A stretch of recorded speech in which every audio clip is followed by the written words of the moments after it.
Bismillahirrahmanirrahim. Assalamualaikum warahmatullahi wabarakatuh. Alhamdulillahirrabbilalamin. Wassalatu wassalam ala ashrafil anbiya'i wal mursalin Sayyidina Muhammad wa ala alihi wa sahbihi ajma'in amma ba'd. Rabbi shrah li sadri wa yassir li amri wahlul 'uqdatam min lisani yafqahu qawli. Pertama, saya akan memperkenalkan diri terlebih dahulu. Saya Muhammad Ilham, NIM 200301500063, kelas PJKRB Angkatan 2020.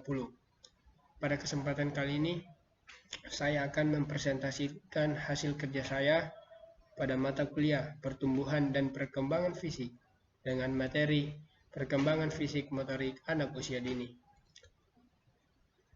Pada materi ini terdapat atau muncul beberapa pertanyaan. Apa itu perkembangan fisik?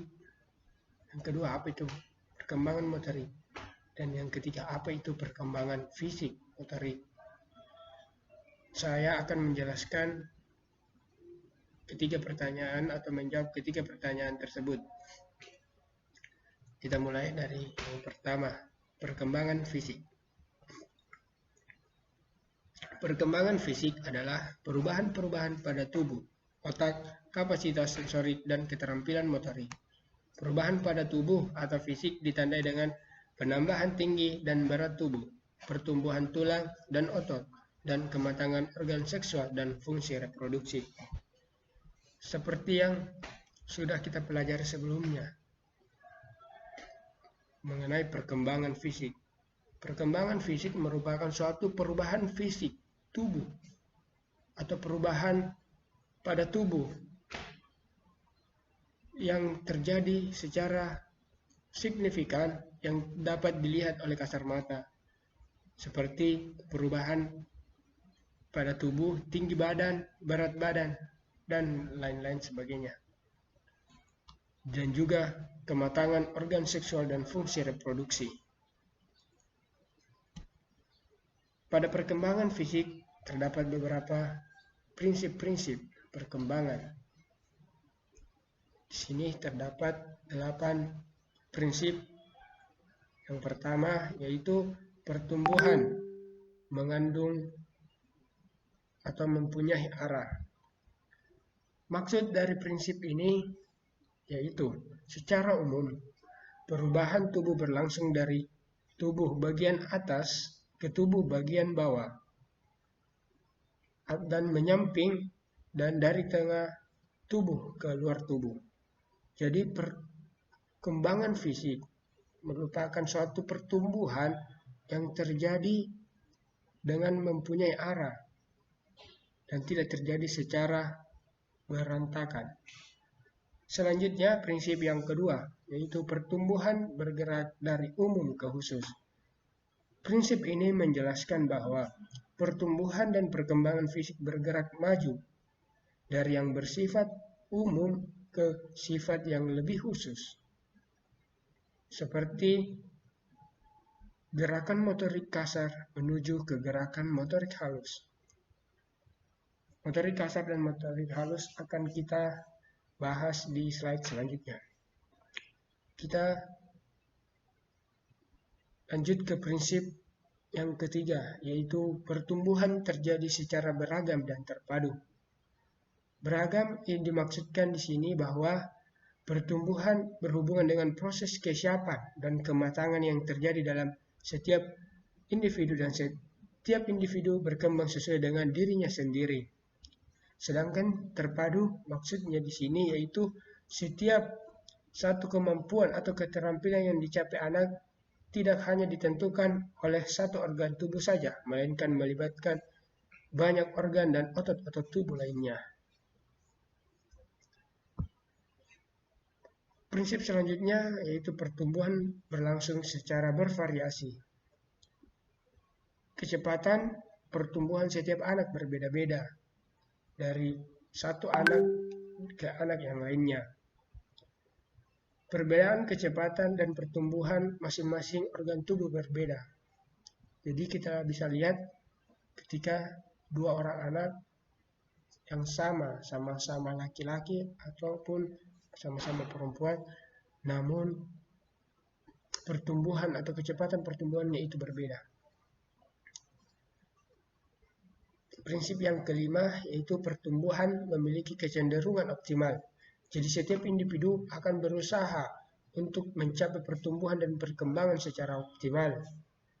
Anak akan berusaha pula untuk berkembang ke arah yang sesuai dengan tingkat usianya dan tingkat kemampuannya atau pertumbuhan yang normal. Jadi semua pertumbuhan menginginkan pertumbuhan yang optimal. Selanjutnya prinsip yang keenam, pertumbuhan berlangsung dalam urutan yang teratur. Pertumbuhan terjadi secara urut dan teratur dengan arah yang relatif, dapat diprediksi atau diramalkan. Pola urutan dalam pertumbuhan dapat ditujukan atau hampir semua keterampilan fisik. Urutan pertumbuhan juga merupakan suatu proses perkembangan pertumbuhan yang alamiah. Walaupun demikian, pertumbuhan atau perkembangan dapat dipengaruhi oleh faktor lingkungan anak atau faktor keturunan serta kematangan menjadi dasar dalam perkembangan tersebut. Prinsip selanjutnya yaitu pertumbuhan mengandung bahaya yang potensial. Meskipun perkembangan bergerak dengan normal, namun kadang-kala ada setiap usia terdapat bahaya atau beberapa bidang perkembangan yang mengganggu pola normal. Beberapa bahaya biasanya berasal dari lingkungan sekitar anak, namun ada pula berasal dari dalam diri sendiri. Bahaya ini dapat mempengaruhi upaya penyesuaian fisik, psikologis, maupun sosial yang dilakukan oleh anak tersebut. Prinsip yang terakhir yaitu pertumbuhan mengalami periode kritis. Maksud dari periode kritis ini yaitu perkembangan atau kemampuan serta keterampilan yang sangat baik untuk berkembang. Dan itulah periode yang sangat baik di dalam perkembangan seorang anak. Pada perkembangan individu ini sangat penting sehingga kita atau seorang anak harus memaksimalkan periode ini agar dapat berkembang dengan baik dan dapat mencapai perkembangan yang optimal. Selanjutnya yaitu perkembangan motorik. Perkembangan motorik adalah proses tumbuh kembang kemampuan gerak seorang anak. Pada dasarnya, perkembangan ini berkembang sejalan dengan kematangan saraf dan otot anak. Pada manusia, perkembangan motorik merupakan perubahan kemampuan gerak dari bayi sampai dewasa yang melibatkan berbagai aspek perilaku dan kemampuan gerak. Aspek dan perilaku serta perkembangan motorik saling mempengaruhi satu sama lainnya. Pada perkembangan motorik terdapat juga beberapa prinsip perkembangan. Pertama, perkembangan motorik tergantung pada kematangan otot dan saraf. Gerakan terampil baru dapat dikuasai seorang anak sebelum mencapai tingkat kematangan. Sebelum anak cukup matang, tidak mungkin ada tindakan sukarela yang terkoordinasi. Misalnya, ketika seorang anak ingin belajar berjalan, namun kematangan atau otot dan saraf, tulang, kaki belum siap, maka tidak mungkin seorang anak itu bisa berjalan. Jadi, perkembangan motorik juga bergantung pada kematangan. Prinsip yang kedua yaitu belajar keterampilan motorik tidak akan terjadi sebelum anak mengalami fase kematangan.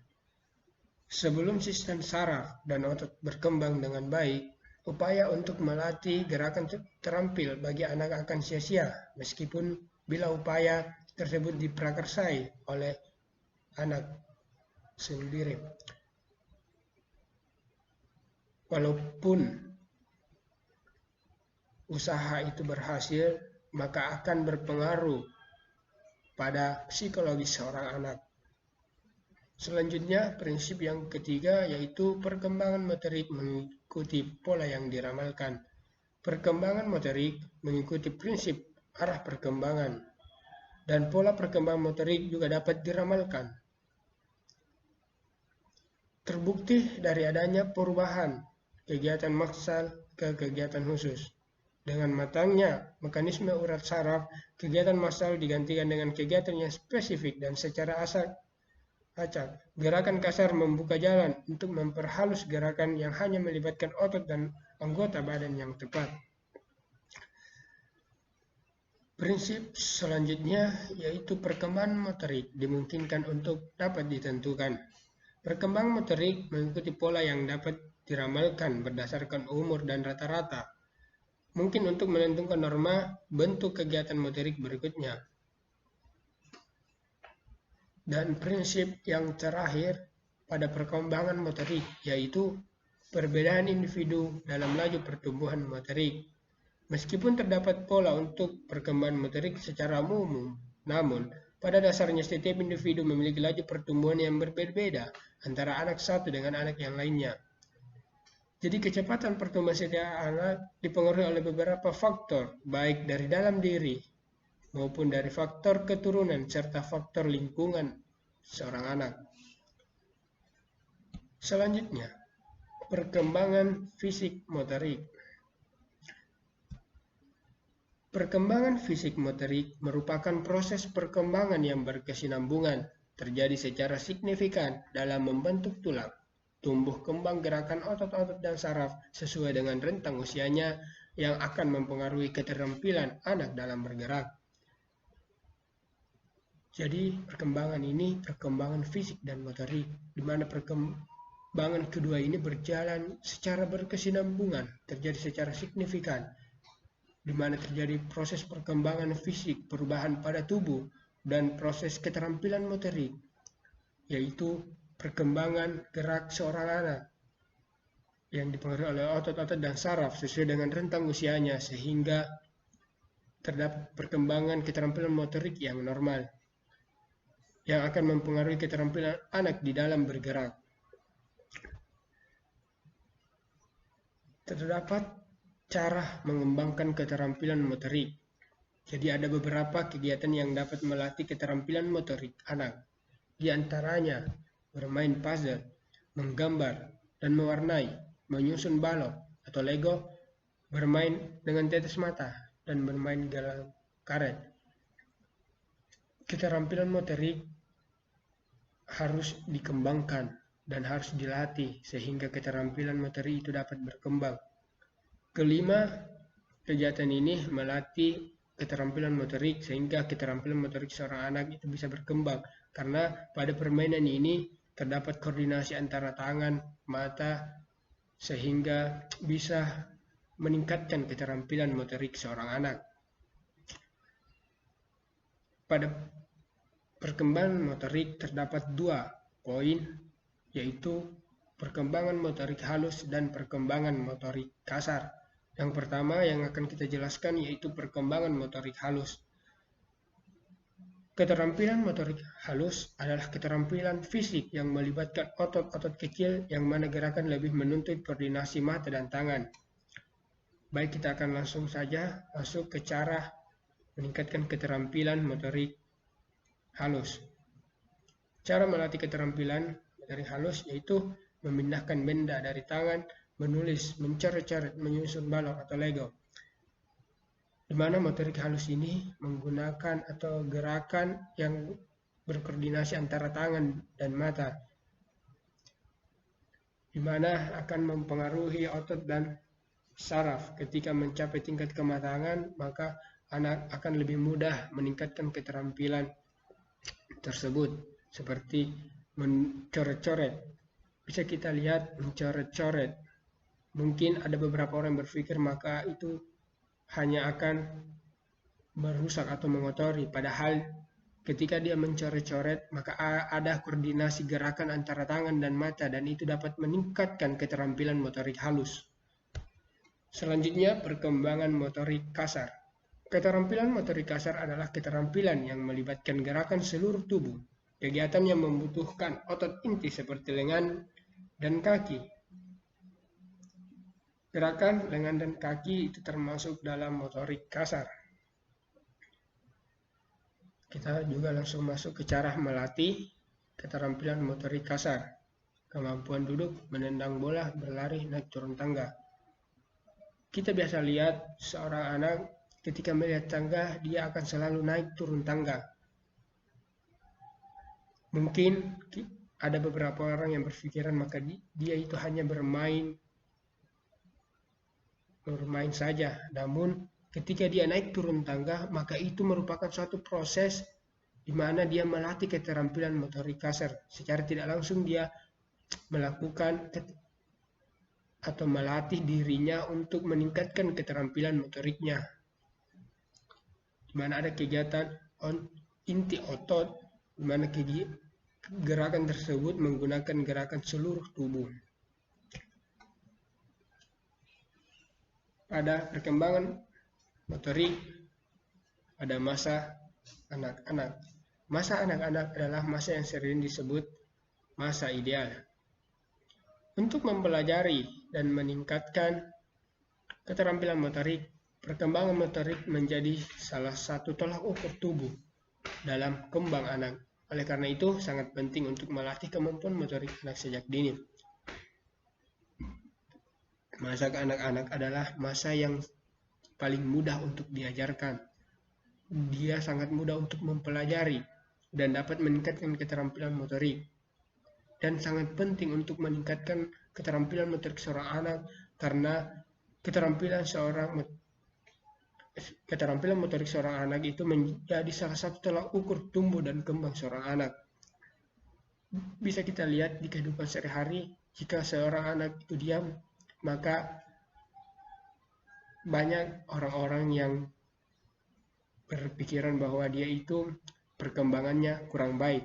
Ketika ada anak-anak yang selalu berjalan, melakukan aktivitas, berlari, dan lain sebagainya, maka orang tersebut mengatakan bahwa perkembangannya itu sangat bagus. Inilah pentingnya mengembangkan motorik pada masa anak-anak. Hal penting dalam mempelajari keterampilan motorik. Yang pertama, kesiapan belajar. Seorang anak harus mempunyai kesiapan untuk belajar sehingga akan lebih mudah untuk meningkatkan keterampilan motoriknya. Yang selanjutnya, kesempatan belajar. Dia harus diberikan kesempatan belajar di mana walaupun dia bermain, permainan itu bisa mengacu atau merupakan suatu kegiatan belajar yang dapat meningkatkan keterampilan motoriknya. Ketiga, kesempatan berpraktek. Akan lebih mudah meningkatkan keterampilan motorik seorang anak jika dilakukan dengan praktek.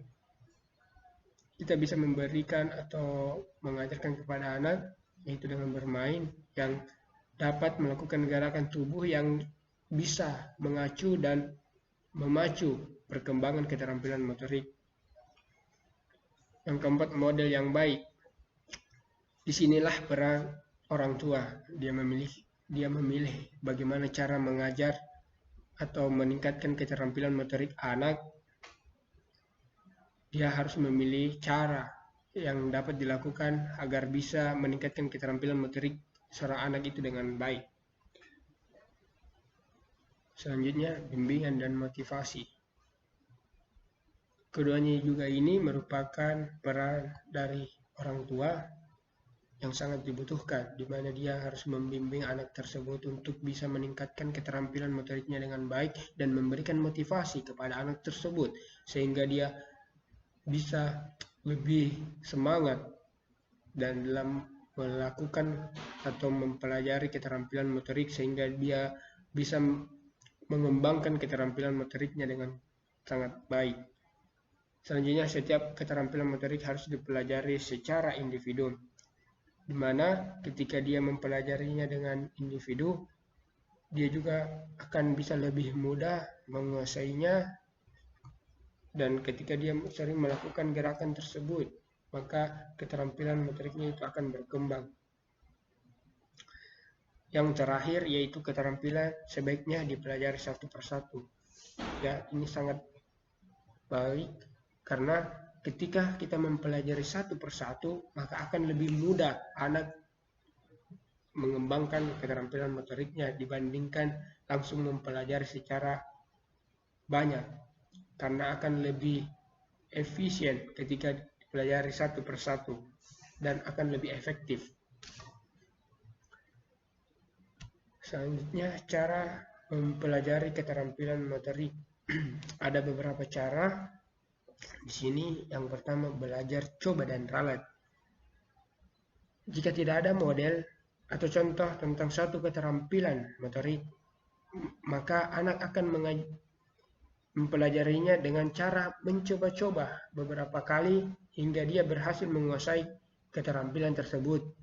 Namun keterampilan yang didapatkan itu akan jauh di bawah kemampuannya dibandingkan dia memiliki model yang pasti dan belajar menggunakan model tertentu.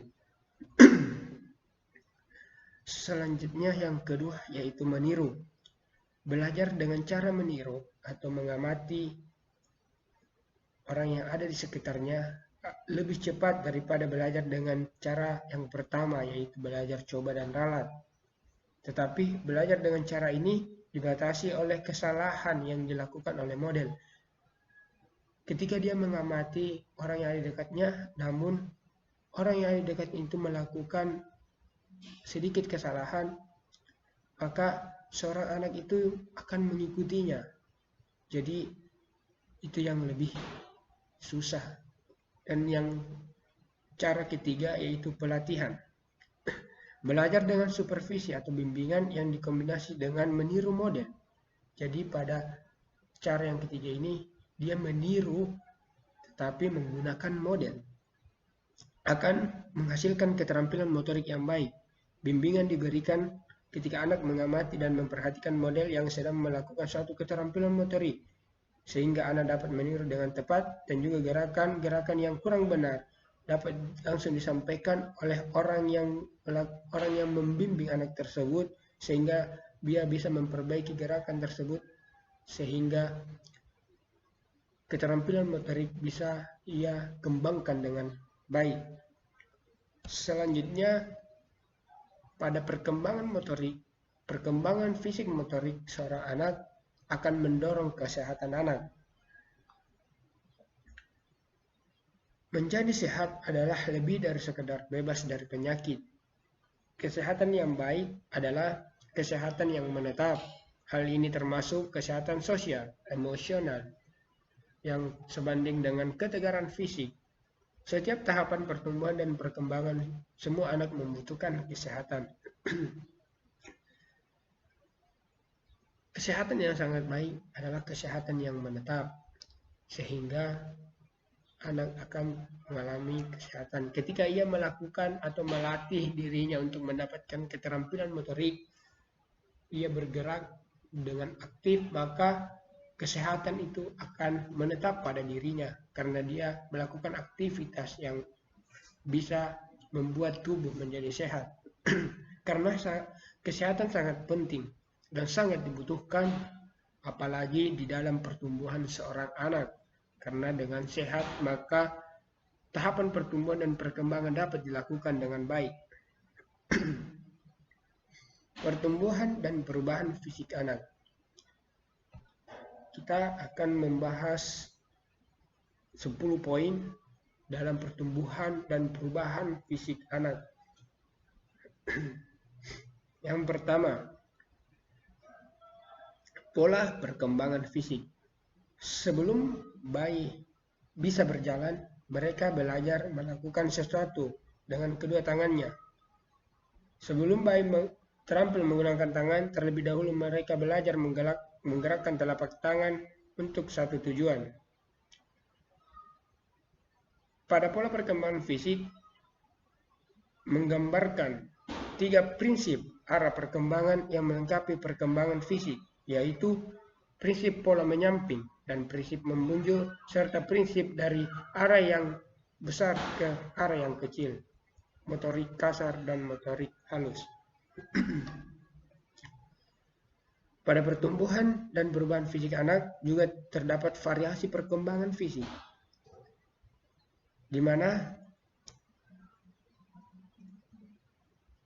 prinsip ini membahas tentang urutan pertumbuhan fisik yang diperlihatkan pada semua manusia. Bagaimanapun perkembangan fisik merupakan proses sangat tidak merata dengan beberapa perbedaan sistem jasmania memperlihatkan keunikan pola pertumbuhan. Variasi perkembangan fisik individual dan variasi kultural. Selanjutnya, perubahan proporsi tubuh.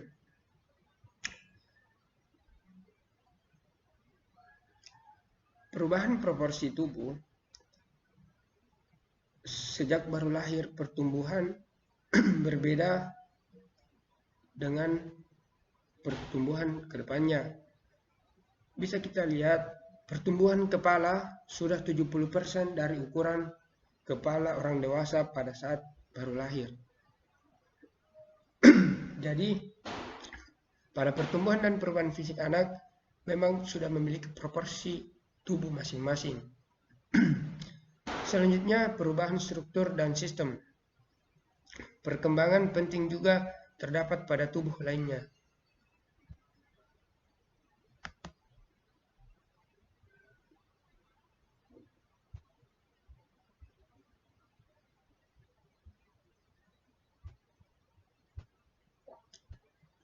Selanjutnya, perubahan struktur dan sistem. Perkembangan penting juga terdapat pada tubuh. Pertumbuhan otot-otot dan kerangka mengalami kemajuan dan semakin kuat. Selanjutnya, perkembangan motorik. Perkembangan motorik dimulai jauh sebelum dia dapat melihat cahaya setiap hari dan tidak akan pernah berhenti. Sejak dalam kandungan dia berputar, menendang, jungkir balik, dan mengisap jari. Jadi mulai dalam kandungan anak tersebut itu melakukan atau mengalami perkembangan motorik karena dia melakukan gerakan-gerakan pada tubuh. Selanjutnya yaitu urutan perkembangan motorik. Jadi pada perkembangan motorik sudah kita bahas, dia memiliki urutan perkembangan dari sejak ia bayi hingga menjadi dewasa. Selanjutnya keterampilan motorik. Keterampilan motorik harus dilatih dengan baik. Untuk mencapai keterampilan motorik yang optimal, dia harus melakukan pelatihan dengan melakukan berbagai macam cara pelatihan atau cara belajar untuk mempelajari atau mengembangkan keterampilan motorik agar bisa mencapai tingkat keterampilan motorik yang optimal. Selanjutnya, keterampilan tangan. Keterampilan tangan juga sama halnya dengan keterampilan motorik yang harus dilatih dengan baik. Seperti pada keterampilan motorik halus, yang dilakukan yaitu gerakan koordinasi antara mata dan tangan, seperti menggambar dan mewarnai. Selanjutnya, keterampilan tangan. Kita lihat pada perkembangan motorik halus, koordinasi antara gerakan tangan dan mata. Itulah cara melatih keterampilan tangan seperti menggambar dan mewarnai. Disitulah terdapat cara pembelajaran, cara melatih keterampilan motorik pada tangan sehingga bisa mencapai keterampilan tangan yang optimal dan dapat mempunyai keterampilan tangan yang baik. Sama halnya dengan keterampilan kaki pada perkembangan keterampilan motorik kasar menggunakan otot inti seperti menendang bola, melakukan gerakan seluruh bagian tubuh. Pola perkembangan fisik. Pola perkembangan fisik ini merupakan perubahan yang cenderung meningkat yang menggambarkan 3 prinsip arah perkembangan yang melengkapi perkembangan fisik, prinsip pola menyamping dan prinsip pola membujur, serta prinsip dari yang besar ke yang kecil. Jadi perubahan atau perkembangan ini mulai dari motorik kasar ke motorik yang halus. Variasi perkembangan fisik.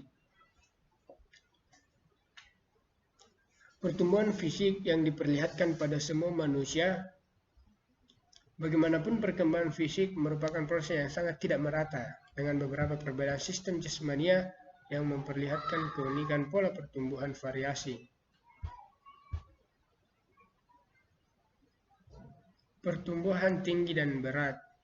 Ukuran tubuh dipengaruhi oleh beberapa kondisi, diantaranya pengaruh keluarga, gizi, gangguan emosional, jenis kelamin, suku bangsa. Jadi pertumbuhan anak dilihat dari perubahan tinggi dan berat, pertumbuhan fisiknya itu berbeda-beda. Ada beberapa macam faktor yang mempengaruhinya, seperti yang kelima poin ini.